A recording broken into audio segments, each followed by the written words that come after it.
The day the song found him again, the sky was the color of old tin and regret. Low clouds dragging their bellies across the plains like they had something heavy to confess. Caleb Mercer stood alone at the edge of his ranch with his hat in his hands, staring at a world that had kept moving without asking his permission. The war had taken his wife and left him breathing, which felt like a cruel sort of mercy. Every board on the porch still remembered her footsteps. Every fence post leaned the way she had once leaned against him, laughing, and he hated how the wind still carried her name like it did not know she was gone, or maybe knew too well before the war. Caleb had been a man who woke early and slept easy, a man whose laughter came quick and stayed long. He had married Anna in a clapboard church with wildflowers pinned to her dress and dust on his boots. She sang while she cooked and hummed while she worked, a soft sound that filled the house and stitched the hours together. When the war came, it rode in on lies about honor and quick victories. It took him east and took her waiting years with it. Then one thin letter came back instead of him, saying she had fallen sick while he was gone, saying she was buried under a cottonwood near the creek, saying words that did not feel real enough to be true. Caleb returned to a house that echoed like a hollowed drum. The war had taught him how to survive bullets and hunger and screaming nights, but it had not taught him how to live with silence. He stopped fixing things unless they were broken enough to demand it. He stopped going to town except for supplies. He spoke to his horse more than he spoke to people, and sometimes, not even then, the men in town said he had come back wrong. That war twisted men up inside, but Caleb knew the truth was simpler and worse. He had left part of himself in a grave he had never seen, beside a woman he never got to say goodbye to. Years passed like slow cattle drives, each one blending into the next, and grief settled into him the way dust settles into floorboards, quiet and permanent. He kept Anna's shawl folded in a trunk at the foot of the bed, never opening it, because the smell of it would break him clean in two. At night, he dreamed of her singing somewhere just out of reach, her voice drifting over water or fields, and he would wake with his chest tight and his hands empty. The ranch survived because habit is a stubborn thing, not because hope was still alive. It was late afternoon when he heard it. Faint at first, a thread of sound carried on the wind. Caleb thought it was memory playing tricks on him, because it sounded like singing, real singing, not the broken kind men hummed in saloons, but a clear, steady voice, the kind that knows where it is going. He stood still, afraid to move, afraid the sound would vanish if he acknowledged it. The song drifted again, stronger now, rising and falling like breath, and something in his chest cracked open where it had long been sealed. The stranger came riding down the Old West Trail, a woman on a dust-colored horse, her hat pulled low and a guitar strapped across her back. She sang like the land itself had taught her, rough in places, gentle in others. The song was not one Caleb knew, but it felt familiar all the same,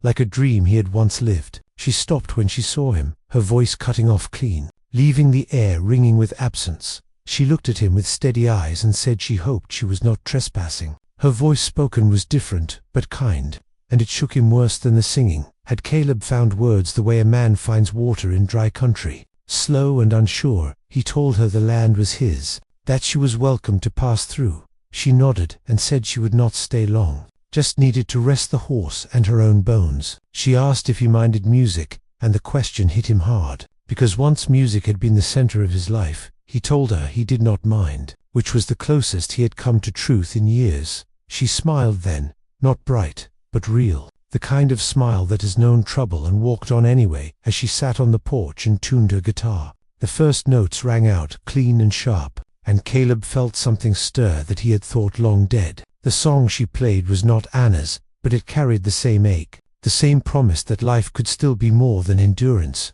He stood there listening, heart pounding like it had just learned how, and for the first time since the war, he did not feel like he was only surviving the days. He felt like maybe, just maybe, he was standing at the edge of something that could pull him back into the light. The woman called herself Lila Hart. She said the name like it was something she had tried on and decided to keep, not because it fit perfectly, but because it did not hurt too much. She stayed 3 days at first, then 4. Then, a week without either of them saying that was what was happening. She helped with small things without being asked, mended a loose strap, cooked beans that somehow tasted richer than his, and in the evenings she played that guitar on the porch while the sun bled out over the land. Caleb sat nearby pretending to fix tools that did not need fixing. listening like a man listening for rain in drought country, each song stirring memories he had buried deep, not just of Anna but of himself, the man he had been before. Grief hollowed him out. Lila did not ask about the war at first,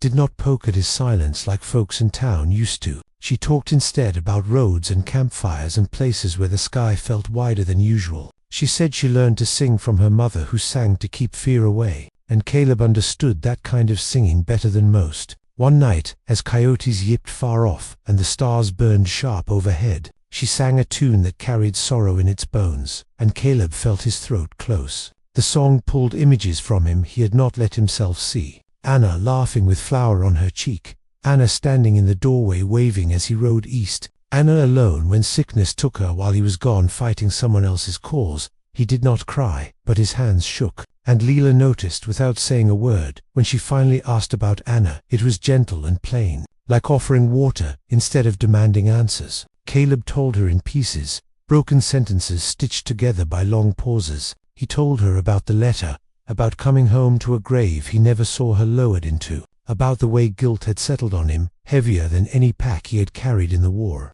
Lila listened with her full body, eyes steady, hands still. When he finished, she did not offer comfort the way people usually did. She said instead that some wounds stay open because they need air, not bandages. The words struck him hard, because he had spent years wrapping his pain tight, suffocating it in silence. The town noticed the change before Caleb did. Men at the mercantile said he stood straighter. The woman at the counter said he smiled with his eyes now, which embarrassed him to hear. He went to church again one Sunday, and sat in the back, listening to hymns he had once sung beside Anna. It hurt, but it was a clean hurt, not the dead kind. Lila came with him and sang softly, her voice threading through the old songs like new grass through scorched earth. People stared, some with suspicion, some with hope. Caleb did not care, because for the first time since the war he was not alone in a room full of memories. Trouble never stays away long when a man starts to feel alive again. It came in the form of a stranger from Lila's past, a hard-eyed drifter who rode into town looking for her, saying she owed him money and more. Besides, Caleb heard about it before she told him. The old fear roared back, the fear that anything good would be taken, just like before. When he asked her straight, she did not lie. She said she had run with bad people once, had learned hard lessons fast, had left because staying meant losing herself. Caleb felt anger and protectiveness twist together inside him, not because of what she had been, but because of what the world kept doing to people trying to change. The drifter came to the ranch 2 nights later. Words turned sharp, hands hovered too close to guns. Caleb stood his ground the way the war had taught him, calm on the outside, fire underneath. Lila stepped between them before blood could be spilled. She sang then, right there in the dust and moonlight, her voice steady as a drawn line. The song was about leaving and choosing better roads. It stunned the drifter into stillness, something old and wounded flickering in his eyes. He left without another word, and Caleb realized in that moment that music was not just memory or comfort, it was power. The kind that saves instead of destroys. After that night, everything felt closer to the edge. Caleb knew he was falling for Lila, and the knowledge scared him worse than bullets ever had. Loving again meant risking that kind of loss again. It meant opening a door he had nailed shut for years. Lila sensed the distance he tried to put back between them. She did not push, but she did not leave either. One evening she told him she was thinking of staying, of planting herself somewhere, instead of chasing roads. The words landed heavy, because if she stayed, he would have to choose whether to keep living halfway or step fully back into the world. The part of him shaped by war and grief told him to be careful, to keep his heart guarded. But another part, long starved and just waking up, remembered what it felt like to wake beside someone who knew your breath, to share silence that was not empty. As Lila sang that night, her voice softer now, hopeful in a way that made his chest ache, Caleb understood that remembering how to live was not gentle work. It hurt, it demanded courage, and standing there under a sky that had once felt so heavy, he knew the choice ahead would decide whether he stayed buried with the past, or finally stepped into whatever future the song was calling him toward.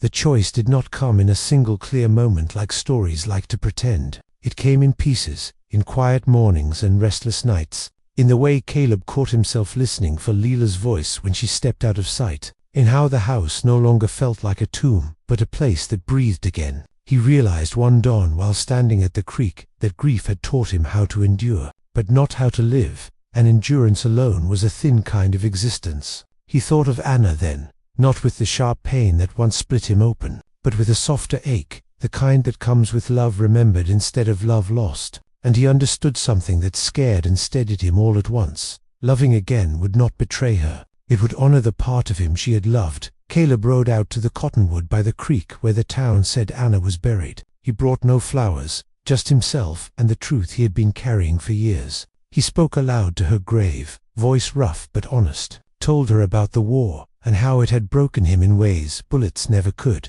told her about the silence and the years he had wasted surviving instead of living. Then he told her about Lila and the music, and how it had cracked something open inside him that he thought was dead. The wind moved through the leaves like a breath being let out, and for the first time since he came home, he did not feel like the dead were holding him. He felt like they were letting him go when he returned to the ranch. Lila was packing her saddle, not to leave for good, but because fear had told her staying might be asking too much. Caleb did not let the moment pass the way he had let so many others pass. He told her what he had never told anyone, that he was afraid but willing, that he could not promise a life without ghosts, but he could promise honesty. Lila listened, eyes bright and steady, and said she was not looking for perfect, just present. The words fit together easy, like they had been waiting years to be spoken. And when she unpacked her saddle again, the house seemed to settle around them, like it approved life did not turn gentle all at once. There were still hard days and long shadows,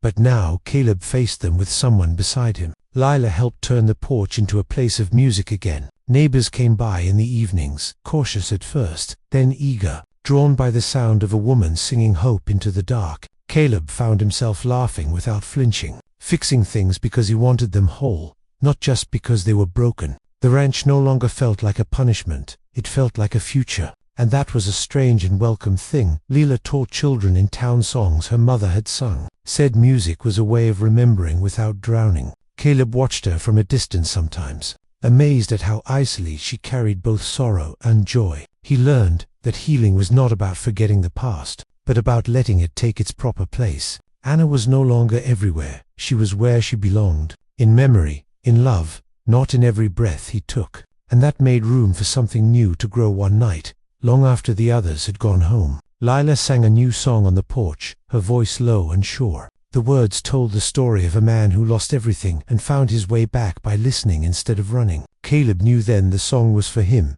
and maybe for her too. When she finished, he did not clap or speak. He just took her hand, grounding himself in the warmth and reality of it. The stars wheeled overhead, vast and patient, and the world felt wide again in a way that did not scare him years later. Folks would say that Mercer Ranch was where music healed things that time could not. Travelers stopped to listen. Broken people stayed a while and left lighter. Caleb grew older with laughter in his lines instead of only pain. He never forgot the war or the woman he lost, but those memories no longer ruled him. They walked beside him like old companions, quiet and known. The song that first brought Lila to his land stayed with him always, not as a reminder of loss, but as proof that life can return even after it has been burned down to ash on evenings when the sky turned the color of mercy and the wind carried sound just right.